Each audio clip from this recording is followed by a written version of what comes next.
The work session of the Greene County Community School Board to order. Please take roll. Denhart is absent. Fisher? Yeah, here. McConnell? Here. Wilson? Here. Carver? Here. Motion to approve the agenda of the work session. Move we approve the work session agenda.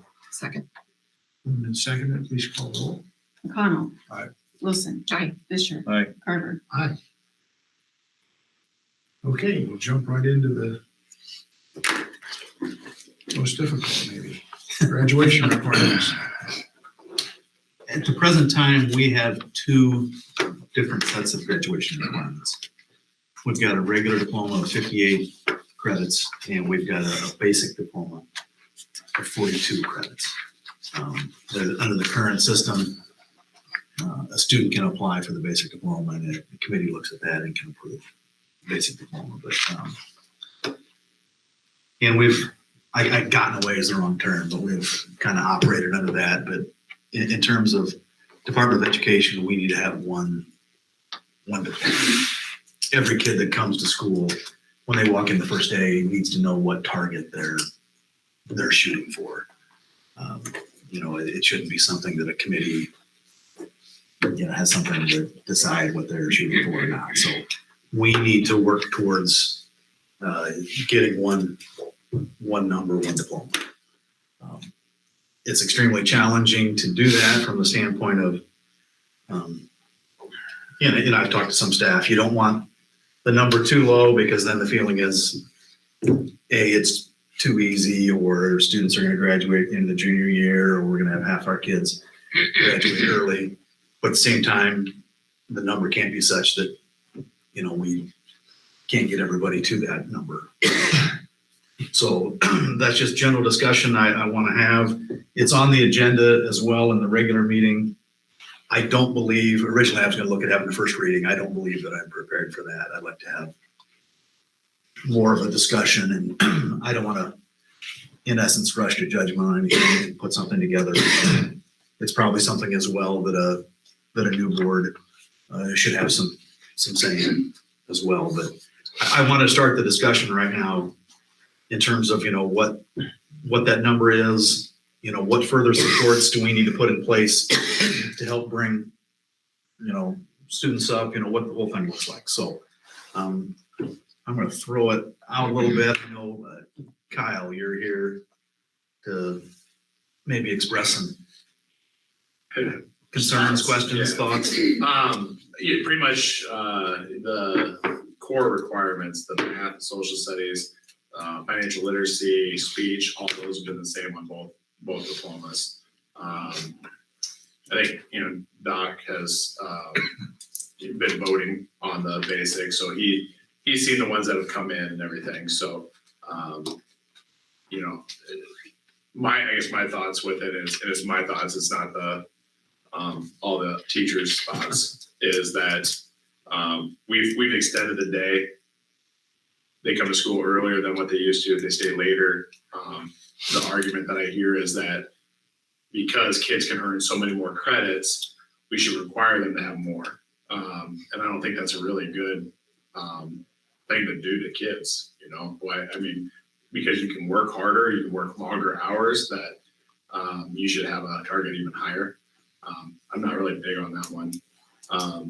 I like the idea of, maybe putting some back on the parents' shoulders. If you have a kid that is not ready to graduate, we don't kick kids out if they reach that magic number.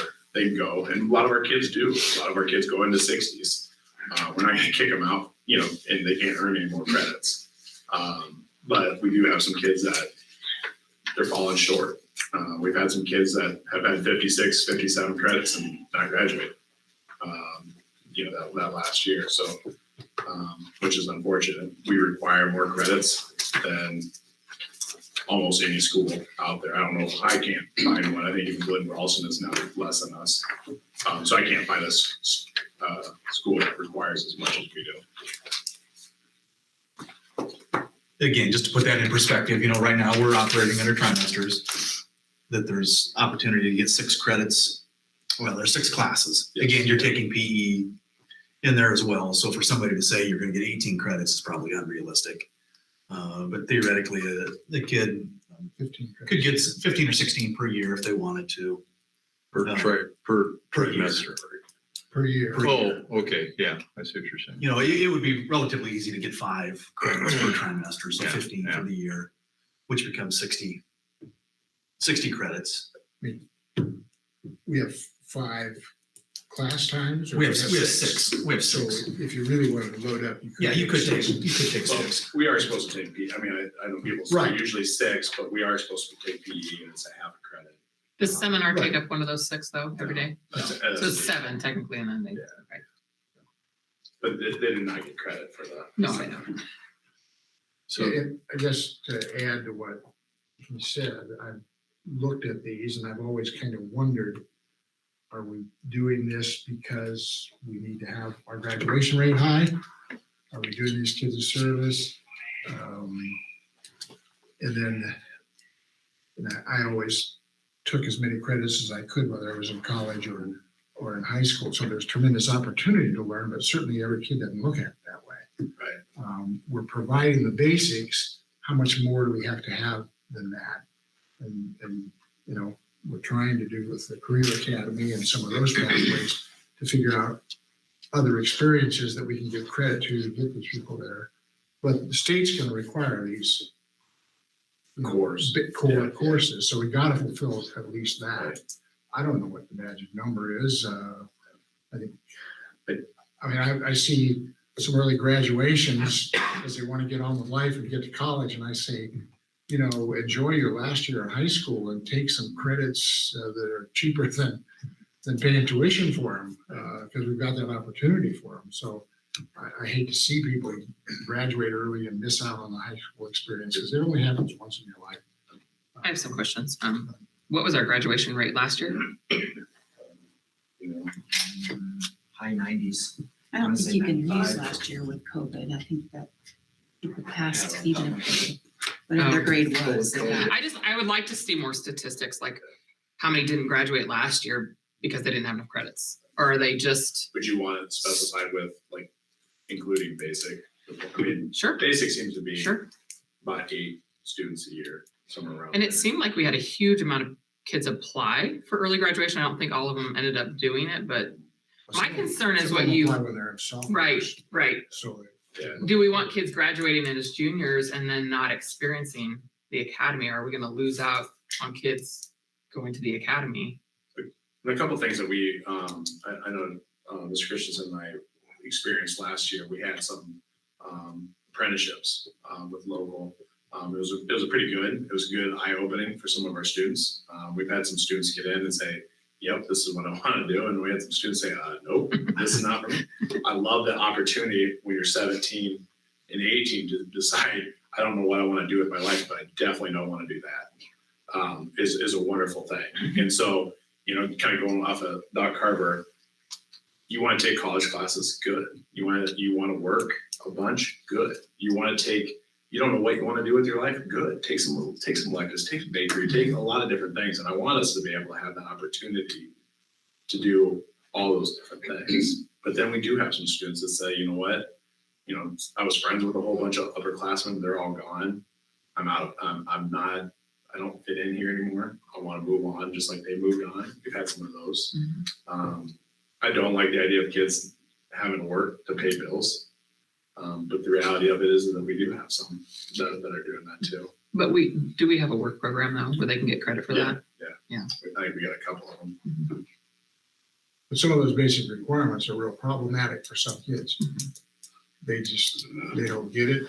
They don't want to get it, and they don't have any push to help them get it sometimes, other than what you. And that's a whole another work session, but I do wish that we had spent more time on the why with school. I think every class, everything that we teach, we should be able to tell students why this is important. Because I think very kind of we have a lot of staff that are doing that, but we're missing that. just handed out something that, to me, freshman year is part of the challenge, the whole thing. Because a kid fails a class their freshman year, they're already behind. There are statistics on that. I mean, bigger than just Greene County that, again, once a student fails one course, they're behind. The likelihood of them graduating, I think there's statistics if a kid can't read in third grade, the likelihood of them dropping out, different things. But I actually had a meeting yesterday with the representative from IJAG that, you know, we have an IJAG program right now that I just want to put this on your radar because the next month would like to talk more about it, about the possibility of having a 910 IJAG program as well. This just happens to be the 7 essential constructs of the IJAG program, but ties in very well with our portrait of a graduate. But again, you know, part of it's the why, but you know, content isn't what a lot of these kids are falling down on. It's, you know, those skills that help them be successful. So, you know, that's a big focus of the IJAG program. But like I said, we'll talk about it next month, but they're looking at starting additional programs, be a pilot program that we could actually start third trimester, no cost this year. Will be a cost next year, but that's a shared, basically a full-time position for $22,000 because the state picks up the other costs of that. So, you know, to me, that's one, as we're looking at this whole thing, what supports can we put together to make sure that, you know, we're bringing kids up and getting them that good start and the credits they need. So when they are in their freshman or sophomore year, they don't feel behind. I guess my question is, we're having this discussion because we're out of compliance with our current system, correct? So what is the requirement from a state standpoint? The state standpoint is just one, you can only have one diploma. And each school board can decide what that is. Correct, as long as, you know, there is the As long requirements. as that you you- make Like, yeah, the core requirements. Correct. Yeah. And the core requirements add up to how many credits? On this, it's 28 or 30. ours is 30, but the ones I think we've got added that maybe aren't necessary. We have more, yeah. We've got Yeah, speech and- financial literacy piece with personal math. Financial literacy is required now too. Speech, I think, is the one that's probably not required. So even within the 42, there's some electives. There is. I think it's like 13 electives compared to 28 electives. Yeah. Something like that. Can we talk about the history of where we're at right now with the 58 credits? I know that it was lower quite a few years ago and we raised it. What was the logic and the reasoning for doing that? Just to challenge kids more? And I believe that's how it started in terms of, again, 42. I think it went 45. I think it went up 42, to 45, 40. I think it went to 48 while we were still under semesters. Yes. Yeah. I think it went to 'cause that makes a 48. difference, doesn't it? And then we went from semesters to trimesters. I think it went 48, 52, 55. And there's just been different programs. One of the things was high schools at work. We had a grant for maybe 10 years ago. I'm talking about making senior year relevant. Tried it like And 16 how we years ago. took that was more credits. Whereas now we're kind of to the point where relevant means different things to different students. So if that's in the workforce, that's in the workforce. If that's college classes, that's college classes. So Yeah. we have, I mean, and I don't feel like I'm old. I mean, but it was 42 when I first came here and now it's 58. And I know people say trimesters, but that's not the whole. But that's a little bit of it. I It is a mean, little bit, if we decided on 48 credits for graduation now under the trimester system, if we did revert back to the semester system in 2 years, what would it be, like 44 or 42? Or I think Mr. Phillips did a little bit of research and a lot of the schools on semesters are 48. Is that? Yes. There's a Accurate. lot. per semester? Yeah. So we're going to a trimester requirement that's equal to a lot of schools' semester requirements? Yes. As far as credits, the thing that, But go ahead. I was gonna say the credit is the same though. So, you know, not, the teachers are. Oh, I see what you're saying, yeah. So in theory, we could have all staff go till 5 o'clock and then we'd actually go from 6 period to 7 period. You know, I we're see what offering you're more, saying, yeah. but we're making everybody work harder. Right. So the credit of 48 on each semester is the same equivalence to 48. We're making them come to school earlier, we're making them stay later, and we're not doing as many pastimes with them.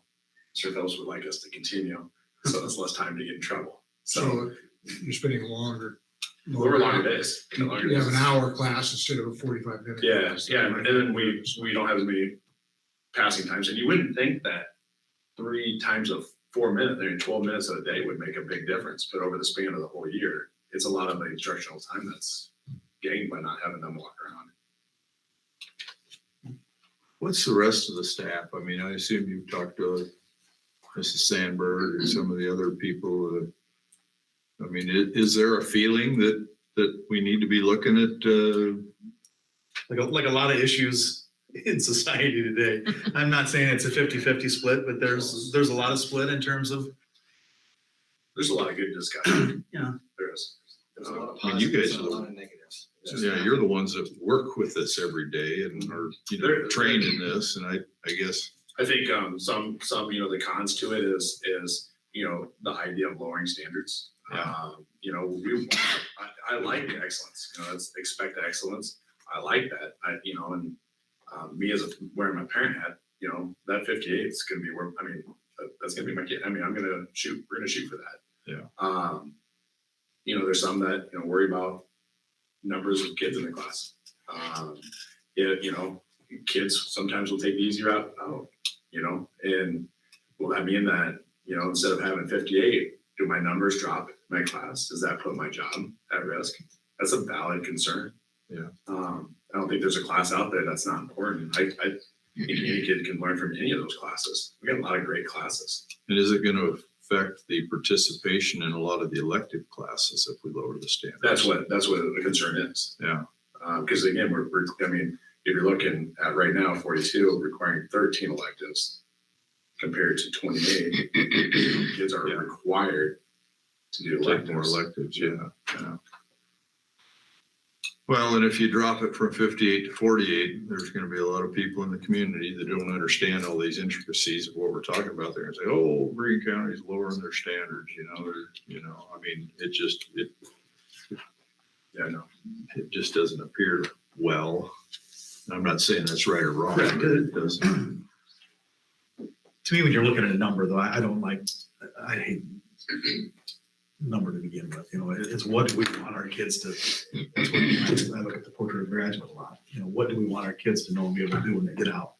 Do we think it's important that, again, number aside, that I know the more stuff that you require, the more challenging everything is, but, do we want kids to take a CTE, at least one course, or a CTE strand? What does that look like? I mean, the challenge with that is, right now, band and vocal, if a student takes band and vocal their entire career, they get 24 credits of 24 or 58, and some people would say, oh, that's not right. That's not necessarily well-rounded. I mean, to me, what do we want kids to do, to look at and look like when they get out of here? I just would like to see maybe some more stats from you guys, just to see, last year, I know it's not great to look at last year, but are kids failing classes? Like, are they struggling in core classes, or is it, I only have 56 credits?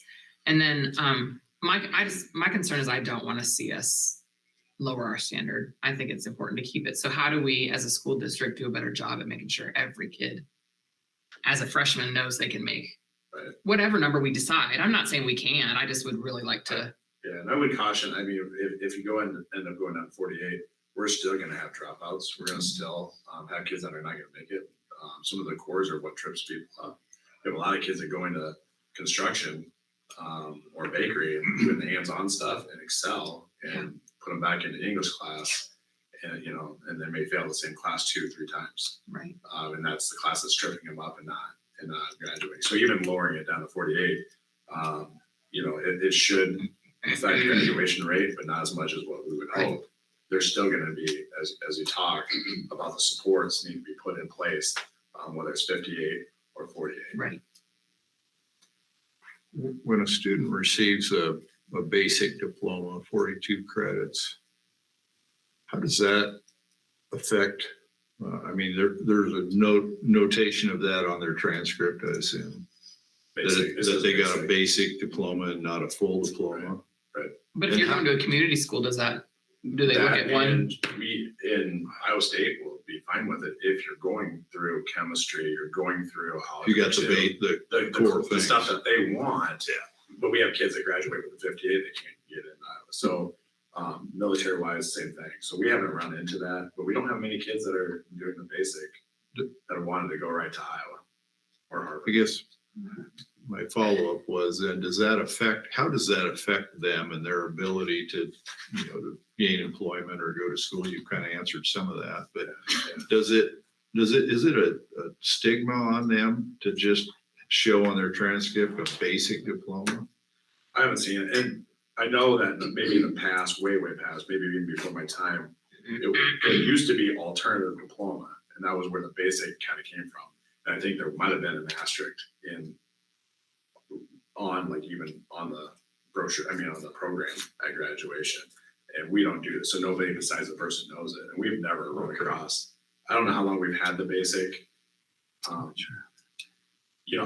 Going kind of not to argue with them, but I think I feel like if you get lawyers involved, I talked about the law, and it says that there can be one basic diploma. We have one basic diploma. And so Karen and I know we went around and around about this. I think the lawyer would say fine, but I think what would trip us up with it is if we're denying somebody, we don't have anything that says that's okay to deny somebody the basic diploma. And so that's kind of what. For me to say that Scott's got life worse off than you do, so. Right, so I'm okay with him, or, not okay with him, but me, and that's kind of where we're going with this whole thing. But I haven't had any, I don't know how many years we've done the basic.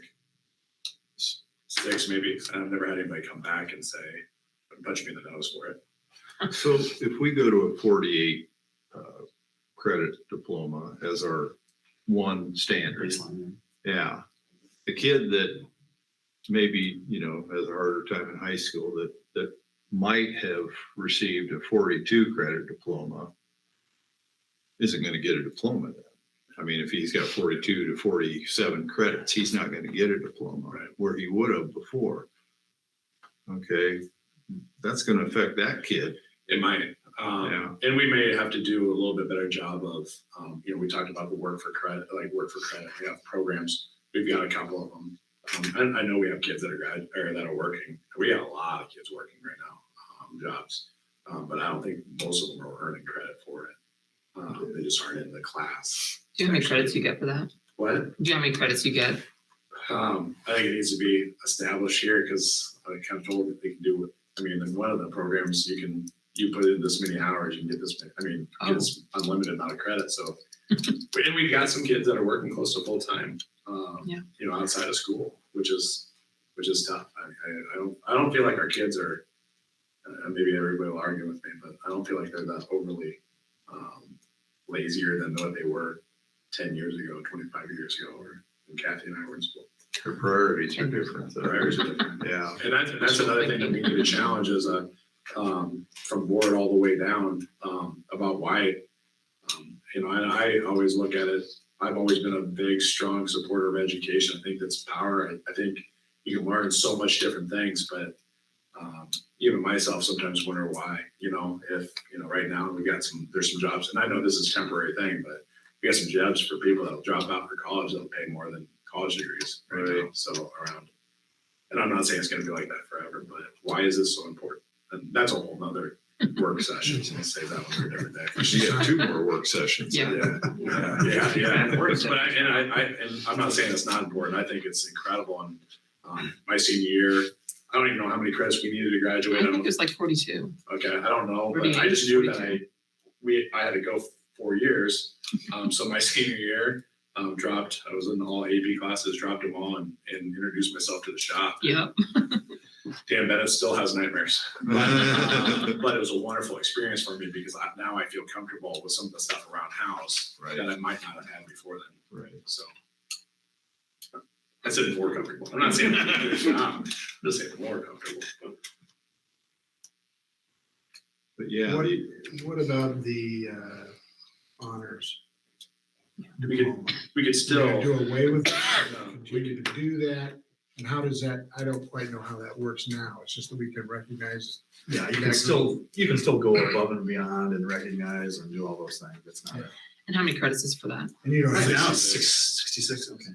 you have to have an honors diploma to be number one in your class, number two in your class, or I don't class think so, ranking no. is not based on number of Amount of credits or credits, anything like that. certain GPA.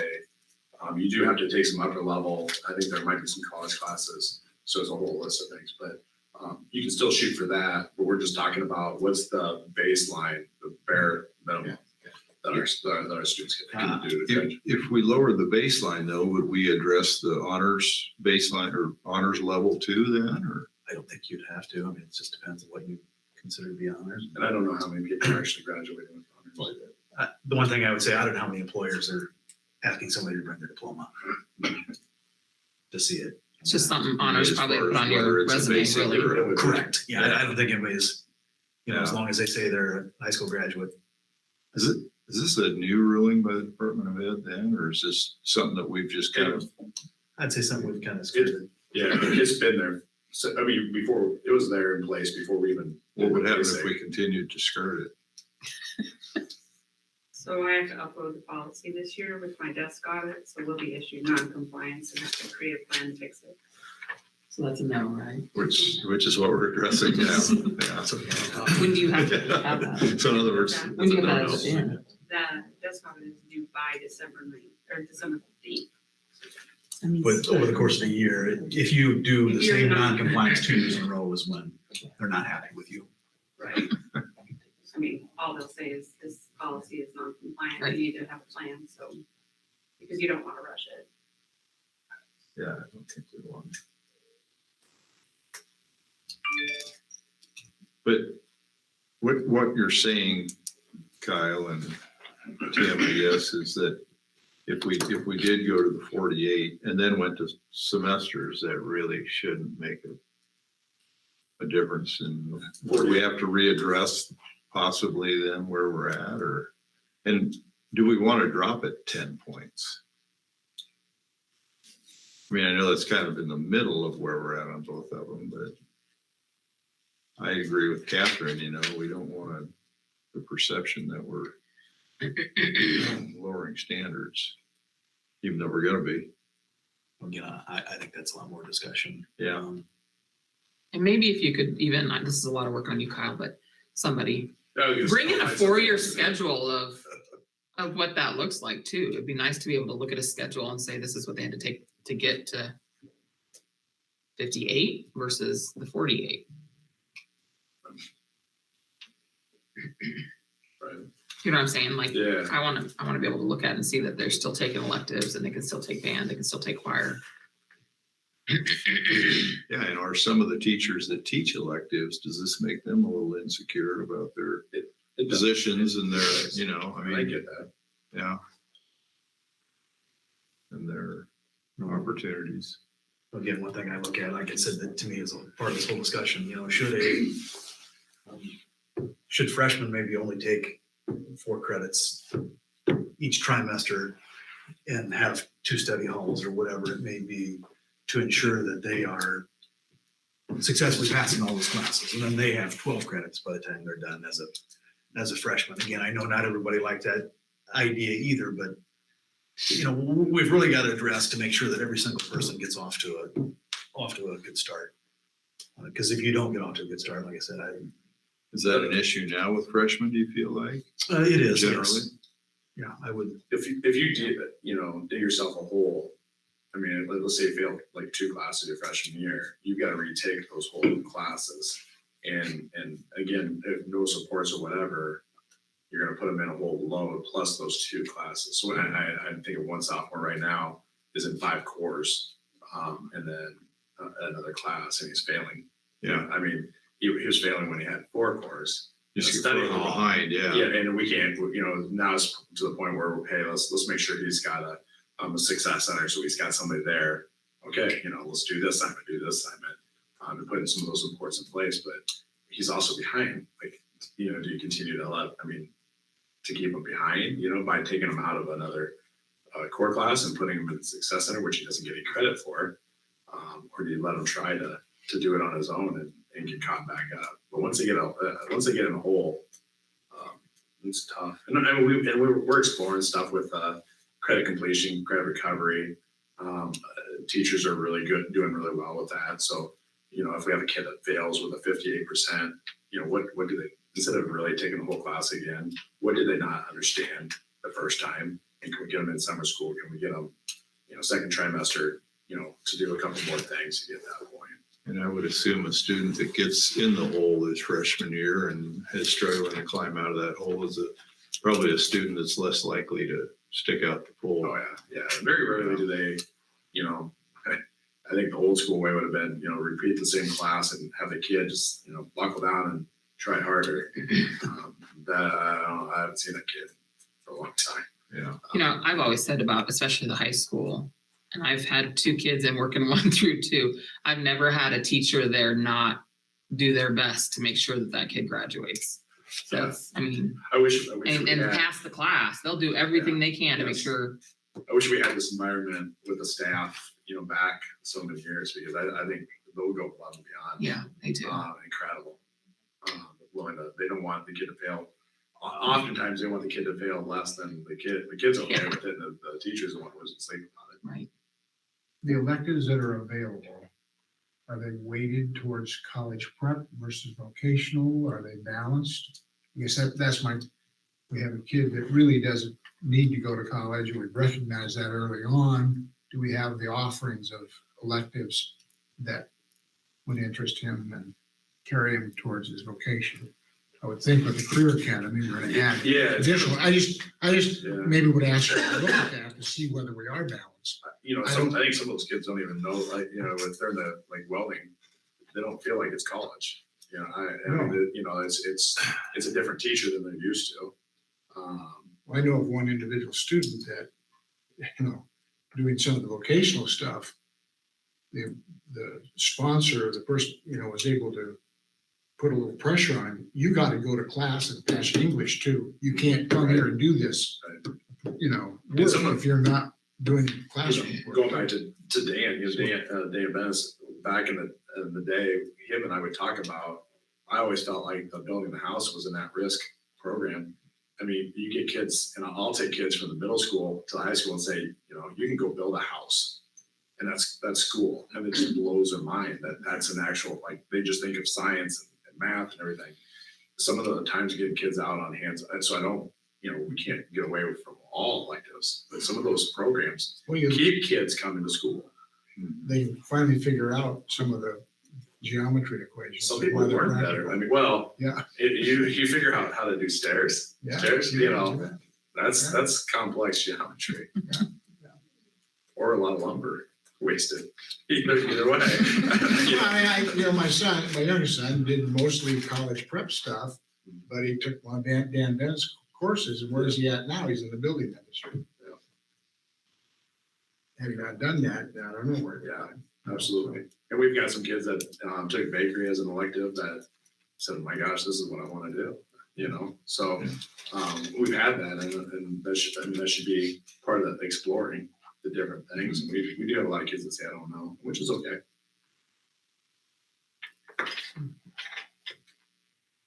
So our directive to you is to come back with a proposal. We're not gonna do the proposal that we have in the. I'm not prepared to make a proposal. I'd like more information. Okay. I would love, and We're gonna do this again, another work session in November to discuss further. I know we have a work. we'll talk about that later. Okay. I would love to put together a committee that could make a proposal. I'm struggling with putting a committee together that doesn't have such strong opinions that they're not willing to listen to other people. But I would love to put a committee together to be able to look at some of this that, you know, potentially has a board member on it, has, you know, a couple teachers, administrator, whatever, that are looking at this could make a recommendation to the board and, you know, have further discussion on it. And what time frame are we thinking about here? Again, we need to have something realistically, probably April, May, where kids are signing up for classes next year, that there's some concept of where we're going. You know, another thing we didn't talk about in here, and I don't know what it looks like because we're coming from both ends, but just as we went up 3 at a time, I don't know that going down 10 at a time is realistic again. I don't know what that looks like either, but I think people's biggest fear is juniors that were going along shooting for 58, and then all of a sudden you tell them, oh, you'll need 48. Oh, I got 48. Okay. You know, I don't think you want to put in that position. Yeah. And I'll add on that one too, of when we were in a board meeting and we put the basic diploma in, I think that was everybody's fear, was that there's gonna be mass exodus.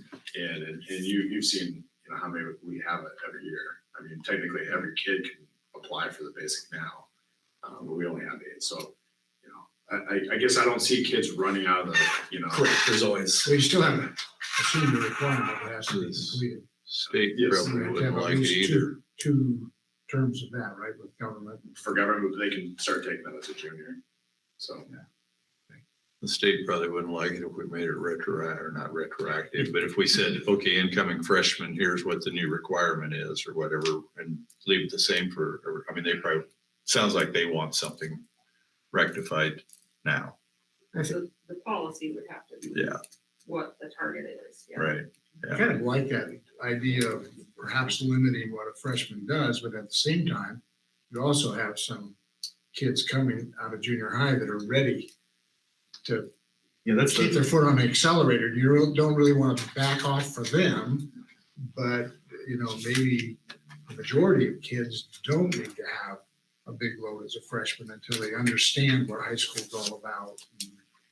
I would be a smidge Look forward to concerned seeing about that. freshmen having 2 study halls, just because I know how well. They don't use their, and I Yeah. I don't know how many actually, right now, I don't think many of our, I mean, there are some, and there's some struggling with it. But we have that, workplace readiness opposite PE, so we have a lot of students that don't have a study hall. Yeah. And I don't know what the statistic of how few of our kids actually have a study hall. if you're in study hall, the happier the principal is. Yeah. And we really utilize Success Center too. If you're not passing your study hall. Yeah, so maybe it isn't study you're hall, going to it's maybe Success it's, Center. it's to be additional. It's helping build the skills Yeah. so you can be successful in your classes is more, I think, the concept. Okay, so, thank you. Again, I could do a longer discussion, but very good. Appreciate that. Okay, certified enrollment is the next issue on our agenda.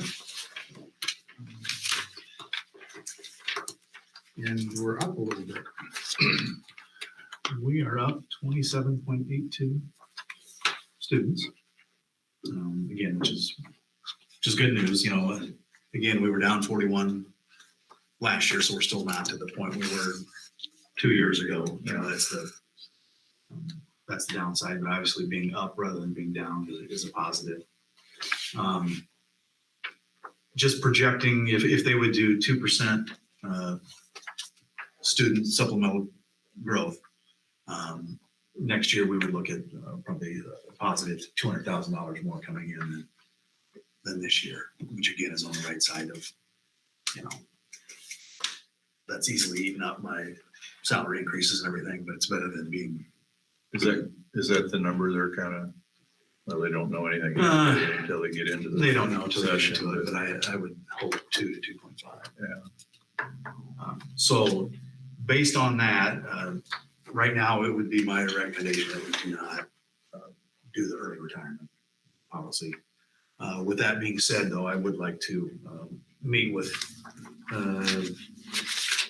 Dr. Carver and Mike Denhart and just kind of review some things and get your recommendation for the next meeting and see what that kind of review policy and look at it. But questions anybody has over enrollment, or Brenda, anything you want to add? I'm happy we're up. Open enrollment, homeschooling, I have trouble sorting those numbers Well, if you out. look over here on this main one, It looks like it was matched. no, if you look, students attending another district was up slightly, a 0.6. Yeah. Non-resident students in our district was down a whole 8. So you know, you gotta take those into account when you see that 27.82. That your actual enrollment is only your resident students, not the ones coming in that are open enrolled in. So, anyway, The ones it's The ones who are complicated, op- I The ones who are know. open enrolled out are included in ours, Yes. because we end up having to pay that money to the other school. We get the district. money and we have to pay to the other school. Yep. That's the 19.22. What's the total school age students provided instructional programs? Yeah, that's. If we're looking at butts and seats, we're up 19.22.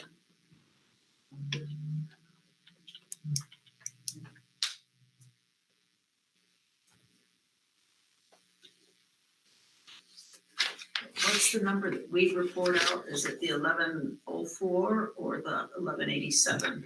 1187. Is the, yeah, that's certified enrollment, that's reported to everyone.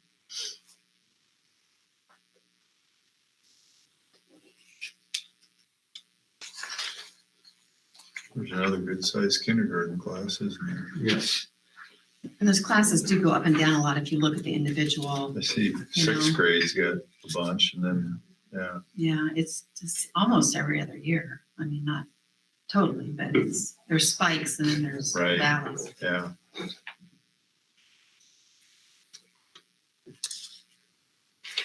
Sure seems like there's a lot of babies right now, so hopefully the numbers will continue to come up. So the dual enroll and HSAP are been part of the time here and part of the time at homeschool. Yeah. If you're dual enrolled, you can dual enroll for athletics, so maybe they're only coming for athletics. Or you can dual enroll for specific classes. They could be coming for band, they could be coming for Spanish, they could be coming for something like that. Yeah, a homeschool student is worth 0.3, but if they're dual enrolled and homeschooled, they're 0.4. Or that full dual enroll is 0.1 and homeschool assistance is 0.3. Yeah. If I served a couple more terms, I might understand. I know,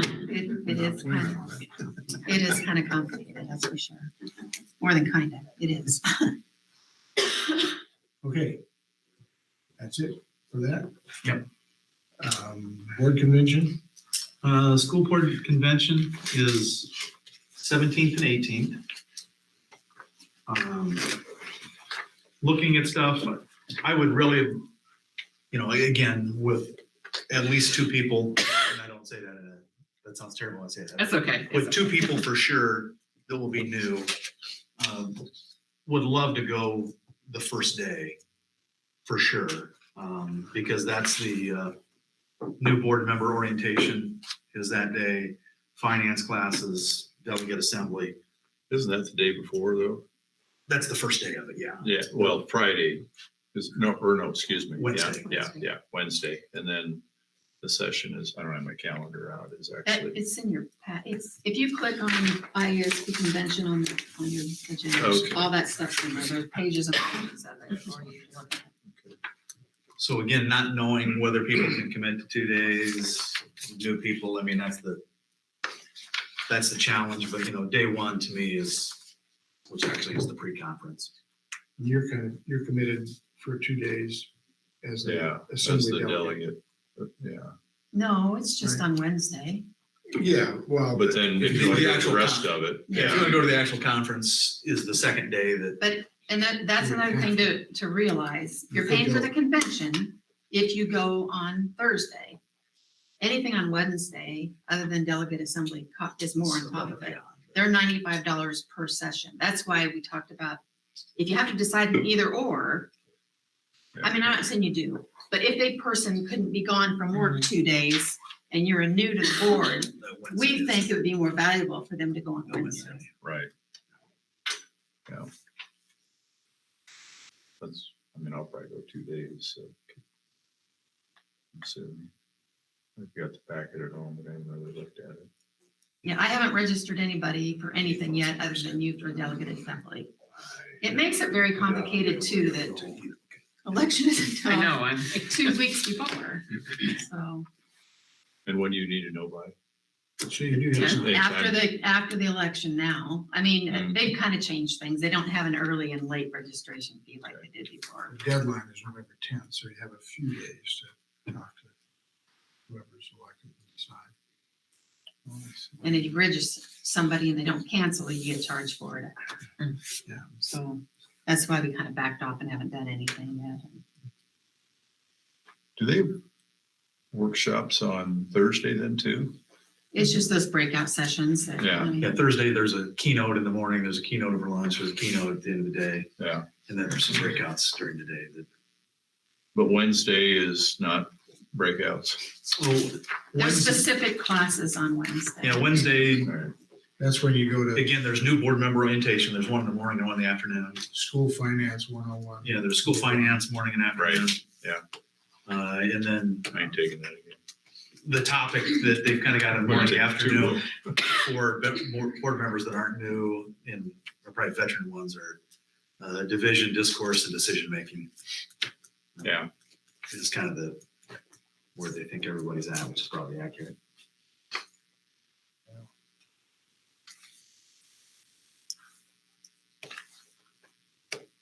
But again, look at that, it would be nice to go to the day one for sure. Yeah.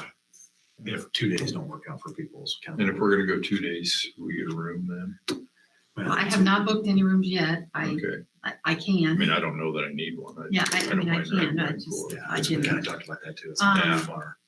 And also, if you're gonna go on Wednesday, you have to choose which class you're taking. It isn't like the convention where you can kind of come and go as you want. You have to choose which sessions you're going to. And you're tied up in the morning with delegate assembly. Yeah, right. But you would have to choose which classes you're taking in the Might afternoon. answer that. So that, if you're gonna tell me you're going, tell me which ones you wanna sign up for. Okay, I'll stop and Yep. talk to you.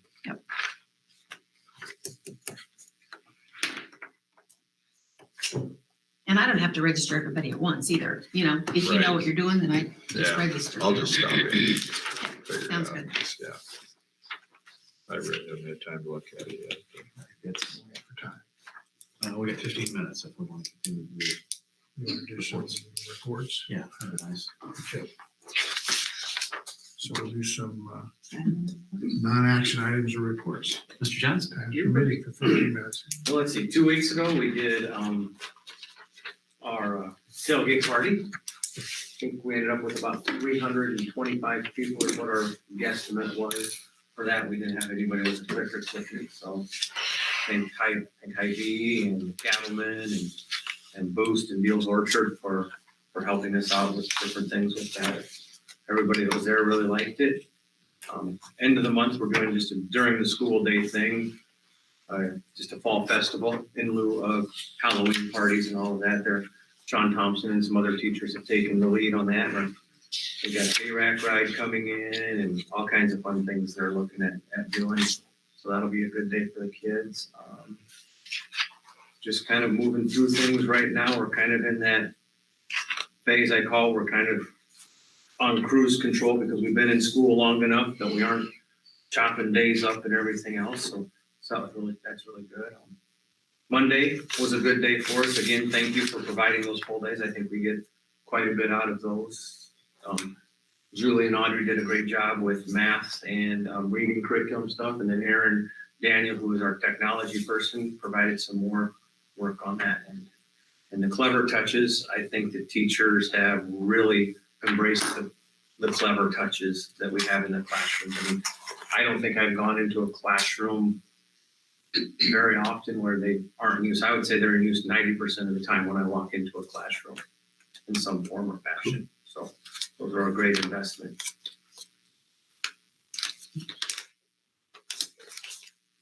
Thank you. Mr. Zanders? Good evening. The Middle School Guiding Coalition decided to somewhat replace parent-teacher conferences this fall with a family fun night. It was designed to bring parents and families with their students into the building in a positive light. I think our attendance, the last few years, even pre-COVID, it was going down quite a bit. And most of us believe there was a better way to use that time to connect with families. And thanks to Kiwanis for helping us finance a meal. We provided a burger, hot dog, pretty basic meal. But we've had about 240 people came through our door that evening, and the teachers put on some fun games and activities. And Mr. Sawhill brought a tractor and a hayrack in, and we did little mini rides. There were other games. Mrs. Neal was here. There were a lot of people around, but we were very pleased with the turnout and express our thanks to families for giving up that time and spending it with us. We're collecting feedback from them right now and from our own staff, but generally speaking, a lot of positive comments on that. I would also emphasize what Mr. Johnson said about the clever touches. In classrooms, they're getting a lot of use right now. I think it's been a really good investment and a neat way for our teachers to share some things with students. Some of them are simple things, but in rooms where maybe self-regulation is an issue, they can project some calming types of things that help students just kind of feel better. Soothing music, maybe a little fireplace or a fish tank, just at different times when they're not being used for academics. So that's an element that maybe I didn't even think of, but they put them to good use. One thing I can tell you is that we've got to figure out how to adjust the sensitivity, because with fly season, apparently they can change the screen. Flies can land on certain screens and it just changes the whole thing. So the teacher will be doing something and gone. It's just gone like that. So we're working on that. We'll work with Brent, but that's a minor thing. Thank you so much for that investment. We appreciate it. And I'd like to recognize Adam in particular for Adam and Brent and Joseph for installation of those. I know you've done a lot of work to install 3 more on Monday and some special ed classrooms here at the middle school. So I think just about, I would say that 99% of the rooms have a clever touch in now. So thank you. Over 90 some in the district now. 90 some.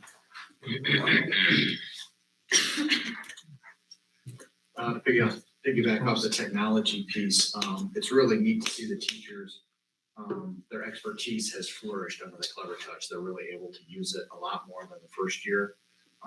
The voice enhancement system, if you never listen to that in a classroom, it's pretty amazing. Just the sound, it's almost like stereo sound compared to just, one corner. And they've become more accustomed to using it. It's just a habit now with some gentle arm twisting occasionally, but it's much better than last year. It just makes a tremendous amount of difference in those classrooms. Speaking of technology, I stopped and saw Mr. Davis in the greenhouse early last week. They're starting to get some walls up. Really interesting material. I thought it might just be plastic or metal. I didn't know for sure. I said, "How's it going?" He goes, "Well, I think I'd rather put up a Menards metal shed with the manual in a different language than do this, because the manual is not the greatest. They were missing some pieces." And we laughed about it, and he started talking about the material. The plastic material has tubing in it. And on one side, it's coated with a UV coating, so they're not the same. So you have to make sure that you're putting the right side up to get the sun. And then there's special tape that goes on the top not to let rain in, and then special tape on the bottom to let any moisture out. So it's really high-tech stuff, and the kids are learning a lot. I mean, it's slow going, but it's really interesting. It's just not your typical greenhouse, I don't think. Dave Heibel did a great job at the Fine Arts concert last night. Short and sweet, about 6 songs, and then they had a parent meeting. Mr. Boyd's taking, I think, 5 kids to a Knowledge Bowl. Is it tomorrow or Friday? I think tomorrow. So that's neat to have our kids get in that competition and have that experience. November 3rd, we have the Heart of Iowa Leadership Conference that the conference puts on every year. We're going to try to take 15, 20 kids to that. So speaking to National Honor Society kids, student council kids, and any kid that could use that experience in leadership, trying to round them up. So Mrs. Sandberg? So in addition to my Department of Ed desk audit that I'm working on right now, I've been doing quite a bit with special ed. We're coming up on, we just had overall certified enrollment count, but at the end of the month then is our special ed count. So we're in the process of making sure, going through IEPs, that none of them are open when that happens, so that they can get an accurate count of how many kids and what weighted level of service do they get, so that we make sure that that's all lined up and ready to go. So we've been working on that. And then I've also been working with our regional administrator from the AEA on trying to put something together.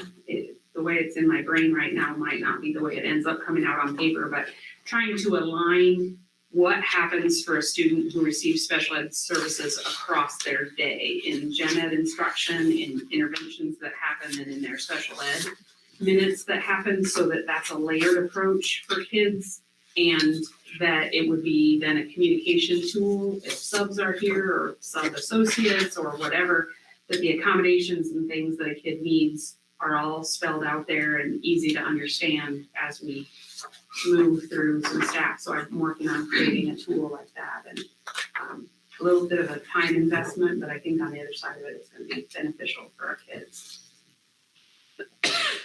Thank you. Mrs. Neal? Yes, we're just gonna follow up on your question. We do have our fall data all in now for reading. So in comparison with our, and this is just case 6 for our data with the state.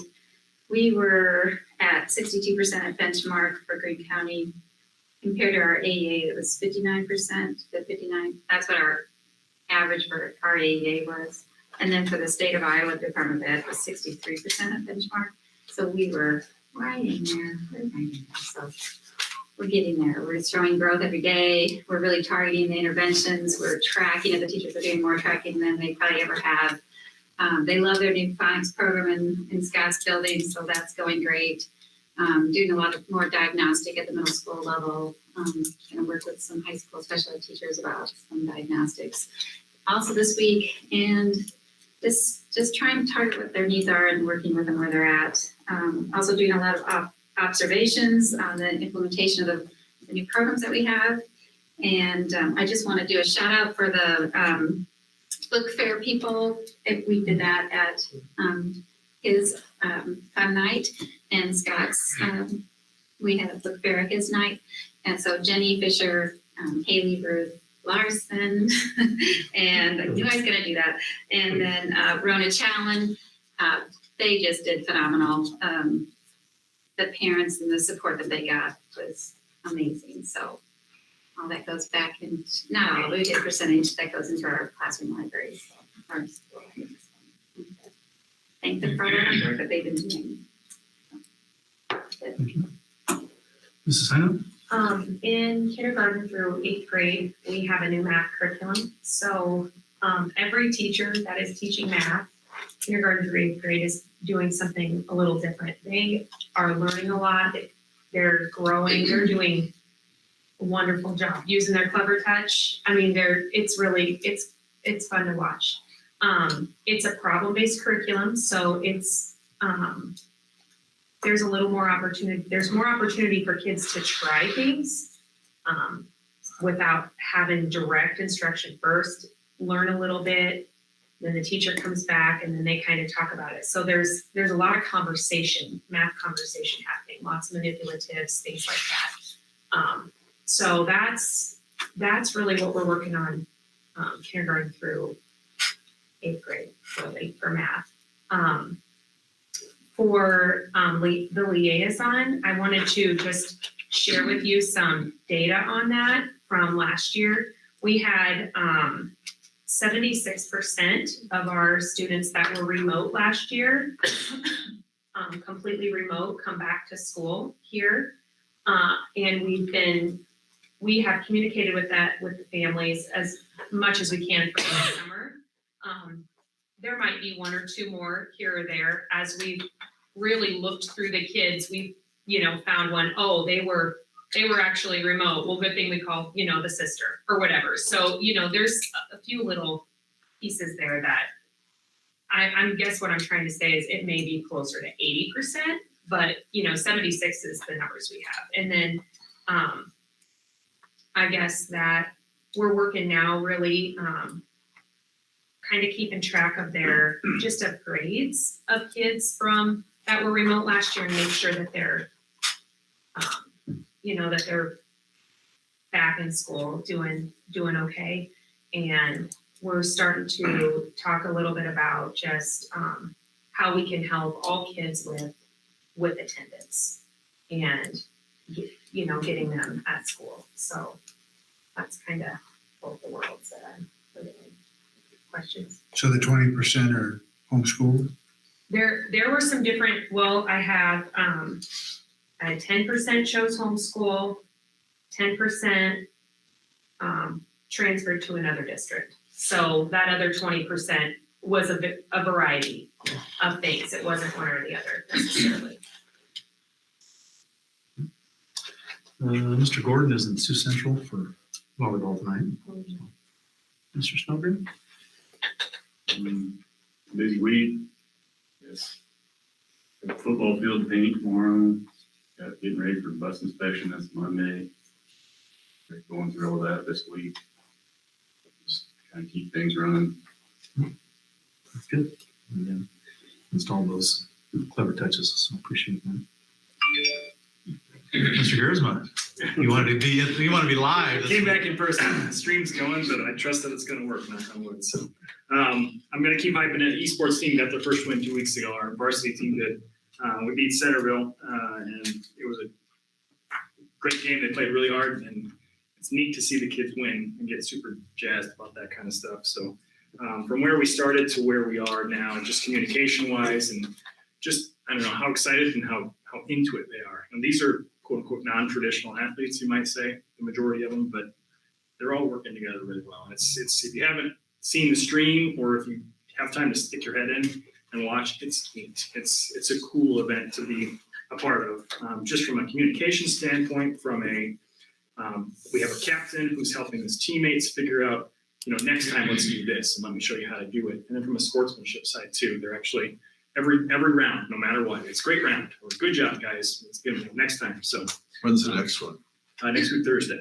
Next Thursday, tomorrow. Oh, sorry. Yeah, sorry. Not next week. It's tomorrow. Tomorrow. My fault. And how do you access that again? So the stream will blast out online. You can check it on Facebook, check your email. And then it's also obviously in the Career Academy. It's the room right next to the So that's our arena. I can't remember what it is, but yep. YouTube link will go out. So Play Roland Story. Just like Friday night. yeah. So hopefully we start one up Yeah. roll over to Friday. Yeah, I went and watched a little bit last Thursday, and I can testify again that the kids really communicating. It's really fun to see Joseph kind of commanding the ship, but then Brent in the background too, and everybody's just having a lot of fun. That's really It's cool. And we got the kids one of the kids or two kids that aren't playing, they're actually running the stream too. So they're able to participate by relaying that to the audience through an observation account, basically. So they're in charge of that, which is neat too. I assume there's a way to know how many people are logged in The watching first, or. we've had, I think, up to 30 or 40 concurrent viewers. It was neat. One of the kids that plays, one of the students that plays, actually, every time we tell him that we've got a stream going, he says, can you send me that link? I want to send it to my friends, the guys he plays with across the United States. It's not these kids that are in school, it's his group, his clan, whatever you want to call it. He sends that to them and they watch him, right? So now he's got this connection that's outside of Jefferson, Iowa. That's neat too. So, kind of cool. We distributed Chromebooks to the associates.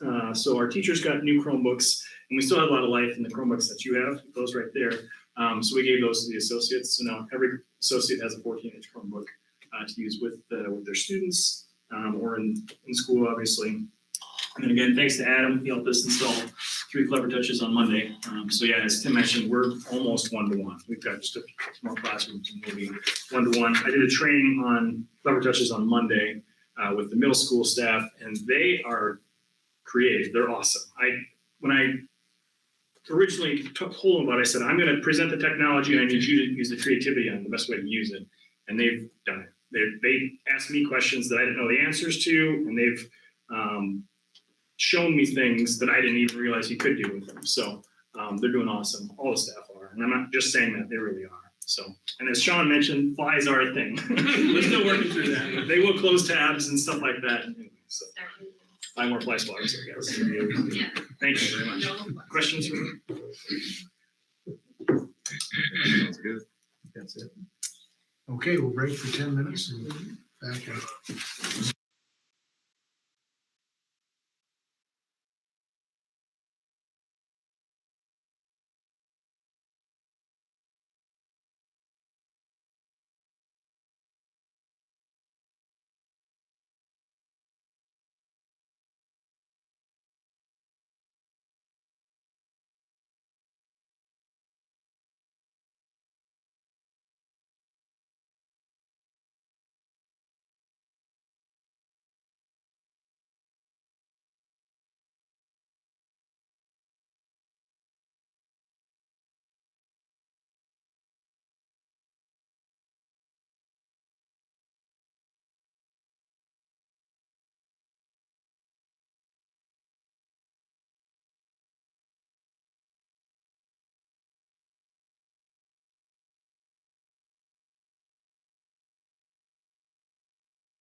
Call the meeting to order. Yeah.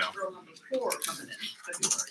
More sociable job. District vision mission statement is promoting lifelong learners through real world experiences. Roll call, establish quorum. Hart is absent. Fisher, Here.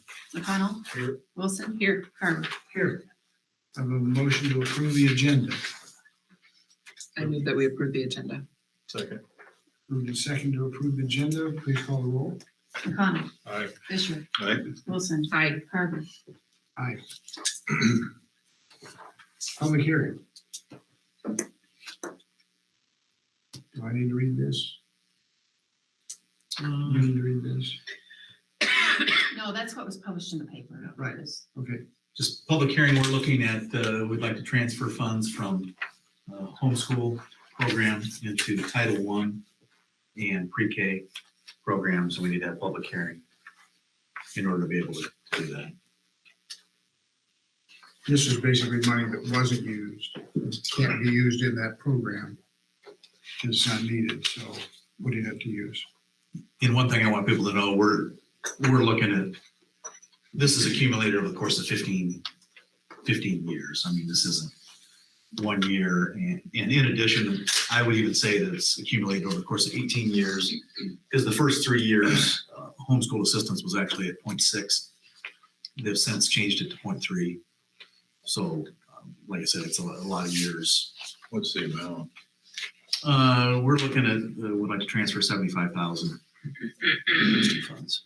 How much does that leave in that? It leaves 7 plus the 40 some that we'll That get we this issue. year. Well. Yeah. I guess I don't imagine that we will spend it all. That's why we did, but we aren't taking it all either. It's Right. just- Yeah, leaving a little reserve. Yeah. So we need as a board to approve the resolution. I guess first thing is close. Make sure there's nobody that wants to Comment. talk. And then you can close the public hearing before you actually. Okay. Anybody want to talk? We'll close the public hearing then and ask the board for a motion to approve the resolution directing the expenditures of school fund. I'd move what you just said. Second. Moving second to approve the resolution directing expenditures of the school flexibility fund. Please call the roll. McConnell. Aye. Wilson. Aye. Fisher. Aye. Carver. Aye. Open forum. This is a time for anyone to address issues that are not on the agenda that would like to speak to the board about those things. Do you have anybody who would like to speak to us?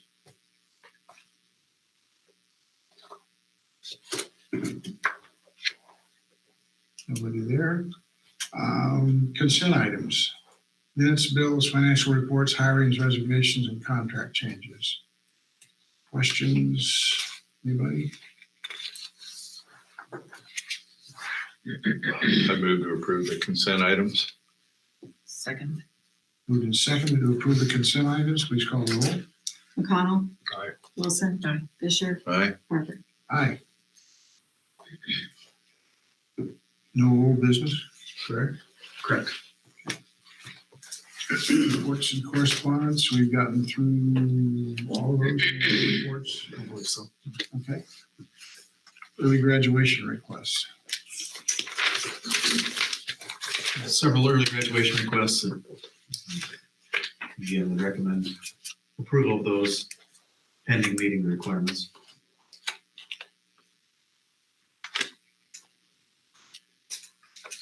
I'll move to approve the early graduation request. Second. Moved and seconded to approve the early graduation request. Please call the roll. Fisher. Aye. Wilson. Aye. McConnell. Aye. Carver. Aye. Fundraiser requests.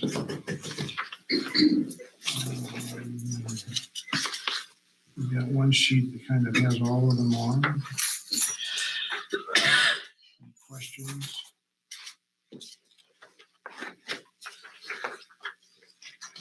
I'll have it back in here to find them. You hit, you did that. And next. Okay. There you go. Now you're into them.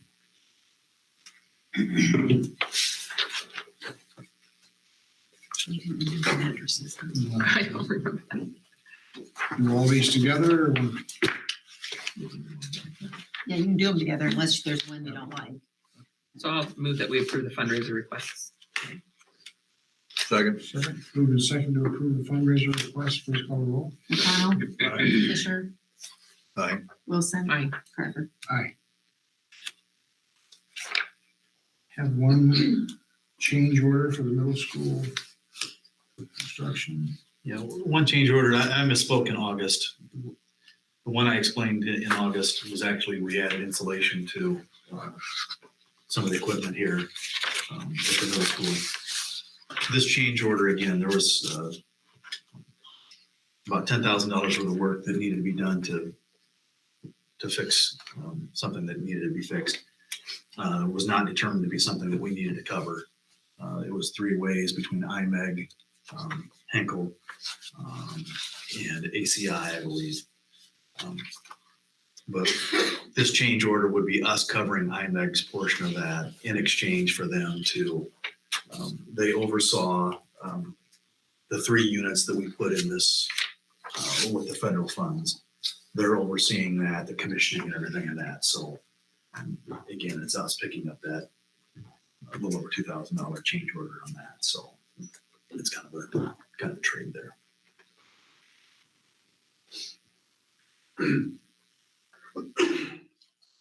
I'd move to approve the change order for the middle school equipment. Second. Moved and second, we approve the change order for middle school, please call the roll. McConnell. Aye. Wilson. Aye. Fisher. Aye. Carver. Aye.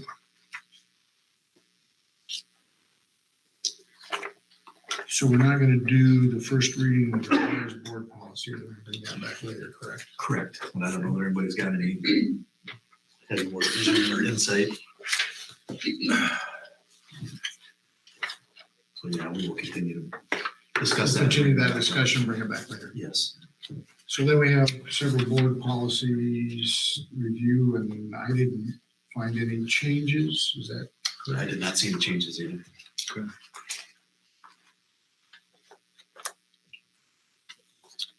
Move that we approve board policy review of 803.1 to 804.4A.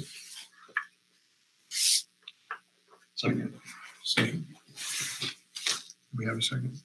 John, second. John did. You second, we approve the board policy review 803.1 to 804.4A, please call the roll. Fisher. Aye. McConnell. Aye. Wilson. Aye. Carver. Passed. November meeting date, time. Is that the school board convention is when it's scheduled? Yes. So I'd like to look at November 15th would be that Monday. That's when we've kind of met in the past. And meeting at 5:15, not having a work session, but I do have, I've got Nate Adams scheduled to come in that night in order to give kind of a overview of where things are at. So that would be the first thing on the agenda. And then we would have the retiring board, any old business there was, and then we'd have the new board. So there's actually 2 meetings that night. But, I think just need a motion to have move the meeting to the 15th at 5:15 is what we would need. I'd move we change the November meeting to the 15th at 5:15. Second. Moved and seconded to change the November meeting to November 15th at 5:15, no work session. Please call the roll. McConnell. Aye. Wilson. Aye. Fisher. Aye. Carver. Aye. Superintendent's report. A couple of weeks ago, I spoke at a workforce development event in Denison. And I'm not saying it's good news or bad news. Every single business is starving for employees, is looking for them and trying to figure out ways to get employees. You know, the things that I really encourage them, and I think is important. Businesses need to come into schools and recruit kids, just like they recruit college athletes. Coming in and, you know, I know you're working at the hospital, Garden. the gardens, but, you know, they need to come in and say, okay, you're a good employee, you've got the skills, we want to hire you, we want to send you to further schooling. That's the only way, in my opinion, that businesses are going to consistently get employees and hopefully get somebody that's willing to stay around as opposed to go off to college. But you're really encourage them to do that, but I've also encouraged our local businesses to do the same thing. Want to commend the Teachers Association for putting on the board candidate forum on Monday night. I thought that went very well. 6 candidates. I think we had, I think somebody counted 90 plus people there. I think it went very well. I want to thank Rick for moderating that event as well. Like I said, I think it went very well, and I think a good service. Allers Cooney is the attorneys that did the work for the Greene County when they did the bonding of the windmills and everything in order to fund the Career Academy. And they're trying to, again, sell their services and try to get more people, more counties to do that type of thing. So I'm going to pass this around. They actually put an ad together for some of the brochures featuring the Career Academy. And OPN Architects have taken a lot of pictures, and they use their pictures in order to do that. It's in the magazine for Iowa Association of Counties. Counties, okay. But again, really trying to sell that service. And I think it's a positive. It says a lot about Greene County and all the people involved in the process to kind of try to think out of the box, put something together that I think they're, again, trying to sell. So going back to your discussion about businesses needing to come to schools to recruit, are we working on the other end of that? Recruitment dates or inviting businesses in to recruit? Yeah, I would say yes, that the teachers are trying to get businesses into school. And I think we're back to where we were 2 years ago. We're allowing businesses to come in. If we can find substitutes, we're allowing field trips and, you know, getting out to see businesses. So we're trying to promote that as much as possible. Whereas last year we weren't doing that. Sure. I would assume the academy has organized efforts to bring in businesses. I think we're working better with Iowa Central to do some of those. We're looking at, you know, they had manufacturing day a couple weeks ago, didn't they? That they visited manufacturer. But yeah, focusing. Right. Yeah. That's all I've got. Okay, we have somebody primed to read this motion.